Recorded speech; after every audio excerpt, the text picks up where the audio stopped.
Peggy 18.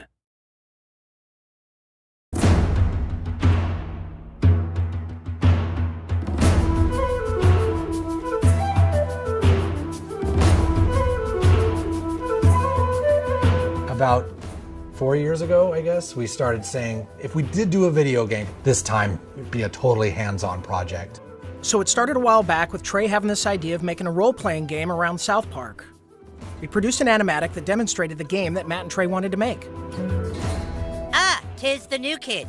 Please enter the wizard's humble lair. Watch out for cat poop. They didn't do the traditional hook up with a publisher, do a licensing deal. They went out and started talking to developers directly. And we were one of those developers. And so they stopped by the studio, they had these ideas for the game. They said, can you make it look like the show? So we put together a prototype for them and basically showed them, look, we can make one of your characters run around in the world and it can look just like the show. When the current gens came out, we thought that they were finally capable of doing a game that looked just like the show. That was sort of the thing that excited us, is you could sit there and play the game and be walking around the classroom or walking around Cartman's backyard. And if someone was to walk in the room and watch you play the game, they would think you're watching an episode of South Park. It has been harder than you'd think. Again, South Park, the whole look of it is like, it looks so crappy, but to make it look just that authentic crappiness that you know. In the early days of production, we would meet in the conference room and we would show Matt and Trey what the game was going to look like, and we would have people from the crew afterwards walk up to me and say, is that a new episode? Like, I've never seen that before. So we know that we're on the right track. They'll have their guys over at South Park animate it for us so that we can see exactly what they want, because we learned early on that they're very particular, and they should be.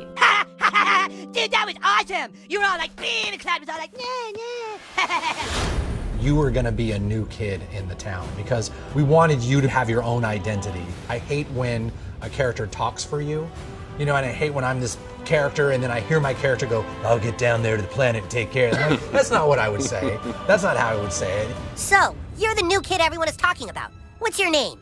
He doesn't talk, Elf King. He thinks he's hot shit or something. It is a new adventure. It's a new South Park experience, very much the same way Bigger, Longer, Uncut was a brand new movie. It wasn't just a bunch of episodes thrown together. So a lot of what we go over are, key elements of the franchise and use them in a new and exciting way and not just, recycle what we did in the episodes. We always lived in the show when the kids were playing a game. We have a lot of different shows where they're playing either FBI and cops, or they're playing like Lord of the Rings. So they're just playing this really simple game, kind of like Capture the Flag, but it's basically the stick of truth. And whoever has it controls the universe. And it's obviously just the game, but in a normal South Park way, everything gets escalated to ridiculous proportions. Don't gaze at it too long, for its power is too much for mere mortals to look at. One of the kind of visceral joys of playing a video game is getting powerful. And when the Zelda, it's like you become a master of the wind, like Infamous, you have electricity as your weapon. When Stick of Truth, we made it farts, which is probably not that big a surprise, but. And it was really important that you didn't just press a button to fart, but that it was analog. No, you need to feel it go out of your asshole. Allow me to demonstrate. Yeah! That was a million to one shot. I sure hope the gold key is in there, or else the quest for the silver key has been all for nothing. I sure hope the gold key is in there, or else the quest for the silver key has been all for nothing. This is a video game. We can't do everything. So we're doing the story and we're working on the characters and we're trying to make it the South Park thing, but it's really such a bigger thing. Video games, definitely a humbling experience. They're a bear to get your head around how to put one together. Yeah, this new kid may be a douchebag, but he sure can fight. Shut up, Scott. Nobody cares what you think. We're hoping that we make a game that's worthy of the show, and I don't know if we'll be able to pull it off, but that's what we're really trying to do. I hope we don't get a fucking 4 on GameSpot. That's what I hope. That'll piss me off. Don't show that to GameSpot. How badly did they rape you? I shall make haste to Koopa Keep. Shut up, Mom. Not now. Sunshine! How am I supposed to do all this? It's a trick!